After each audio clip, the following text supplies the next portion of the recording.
Eu estava pensando esses dias, depois de várias reflexões e debates em sala de aula, eu sou professor de ensino médio, a respeito da questão desse debate que às vezes fica acalorado, né, entre a homossexualidade e a heterossexualidade. Eu gostaria de acrescentar dois outros argumentos que me parecem bastante interessantes. Primeiro, vamos, antes de entrar propriamente na questão da sexualidade, né, da orientação sexual, vamos pegar um caminho um pouco mais longo, né? Eu me dei conta, depois de ouvir uma entrevista na televisão de um especialista em tratamento de água. Veja só como é um caminho bastante longo mesmo, né? Mas enfim, às vezes é necessário fazer. Que ele chegou na televisão, as pessoas estavam preocupadas porque a água que nós bebíamos da torneira aqui em Porto Alegre estava com um cheiro. E a explicação que esse especialista no tratamento de água nos deu, e deu a todos que estavam assistindo a televisão, né? É que isso era devido à proliferação de algas na água, né? O calor era excessivo, além do fato de que as pessoas jogam restos de comida no esgoto e também detergente biodegradável, portanto produzindo, né, substâncias orgânicas que alimentavam as algas, né?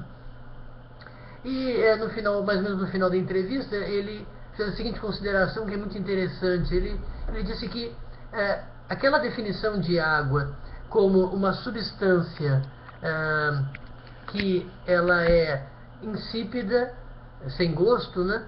Inodora, sem cheiro e incolor, ela na verdade só existe como idealização, né? Como ideia na mente. Não há nenhuma água desse tipo. Talvez em condições especiais, por exemplo, em laboratório, onde você purificaria essa água, mas eu não sei se também nessa condição se chegaria a 100%, né? De uma substância que atingiria aquela ideia de água que fazemos, que nos ensinaram desde o colégio, né, desde as primeiras séries. Agora, por que esse caminho longo para chegar à orientação sexual, né? É que me surgiu a ideia de que, assim como a água não é 100% água, né? 100% se aproximaria 100% da ideia de água, também dá para pensar que ninguém é 100% hétero e ninguém é 100% homossexual. Dá para pensar que essas são idealizações, né? Não sei, talvez um exemplo mais simples e até grosseiro: o amor entre um pai e filho ou o amor entre duas pessoas do mesmo sexo. Nós poderíamos pensar um pouco mais além. Um homem que tem desejo por uma mulher, ele poderia também admirar homens, achar os homens bonitos, atraentes, né? Então, dá para se pensar que a ideia de 100% hétero, 100% homossexual não existe. Ainda que você seja, se é que é possível medir, 90% ou 99% heterossexual, você tem pelo menos 1% de homossexualidade dentro de você. Não sei se isso ajudaria no debate na direção da tolerância, do respeito às diferenças, porque há ainda alguém que tenha uma religiosidade radical, né? E afinal de contas simplesmente pegou uma interpretação da Bíblia, né? De uma Bíblia em português que foi traduzida do latim, que foi traduzida do grego, que foi traduzida do aramaico, né? Mas enfim, com todos os problemas de tradução. Um outro ponto que eu também acho muito interessante, eu me dou conta de que talvez não tenham esgotados em mim as possibilidades de novas teorias. Isso me causa muita alegria, porque pensar coisas novas nos faz sentir úteis e há um prazer em fazer descobertas, né? Eu estava pensando que quando um homem ama uma mulher, e ama pode ser simplesmente tem desejo por ela, desejo até sexual, né? Que é um desejo muito específico, né? Muito limitado também. Dá para pensar que algumas vezes o homem, ou a mulher também, né? Tenha tanto desejo que passe pela mente dessa pessoa a ideia de que o casal quase se torna um único ser, né? Aliás, nos livros de romance românticos, né? Chega a haver essa idealização, né? De que o casal está tão próximo e tão apaixonado que ele é quase um só. Então, isso me levou a pensar que talvez quando você tem um desejo muito forte pelo outro, você quer se fundir ao outro, quer que o outro faça parte de você. Isso me levou à seguinte reflexão: quando você quer que o outro faça parte de você, você quer ser o outro também.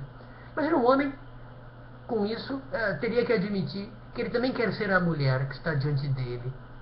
Ora, me parece que as coisas assim invertem, né? O que aparentemente era uma relação heterossexual passa a ser uma relação homossexual. O homem quer ser a mulher que está diante dele. Ele quer ser um com ela, se fundir, né? Assimilar a feminilidade dela. Isso é curioso. Eu já ouvi dizer também que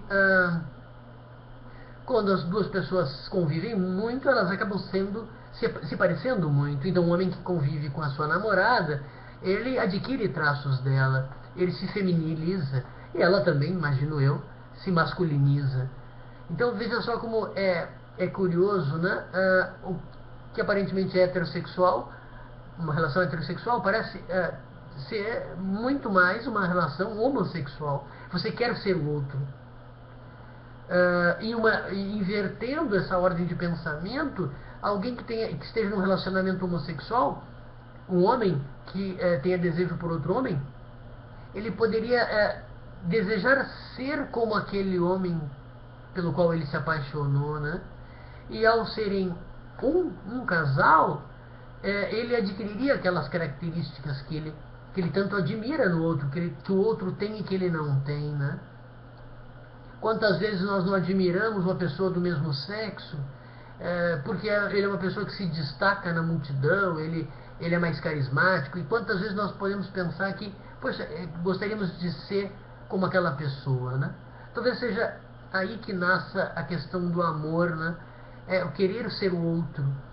É difícil imaginar ou tentar entender se poderia haver algum teste, alguma ressonância magnética que pudesse verificar essa minha hipótese, né? Se de fato, quando amamos o outro, a imagem do outro, ela ficaria, imagino eu, processada ou guardada, memorizada na nossa própria, naquele lugar onde guardamos a nossa própria imagem. Enfim, eu não quero, com essa última hipótese, fazer o que os sofistas faziam na Grécia. Eles tornavam falso verdades, né? Simplesmente com a arte da retórica, né? De causar até confusão na mente das pessoas. E muitas vezes eles tornavam verdadeira uma opinião falsa, né? Esse era um jogo de palavras, né? O que eu estou propondo aqui é uma reflexão mais profunda. O que estaria por trás, né? De todas as nossas ideias, de todas as experiências, o que estaria por trás do próprio mundo, né? Tão desconhecido, tão estranho para todos nós, né?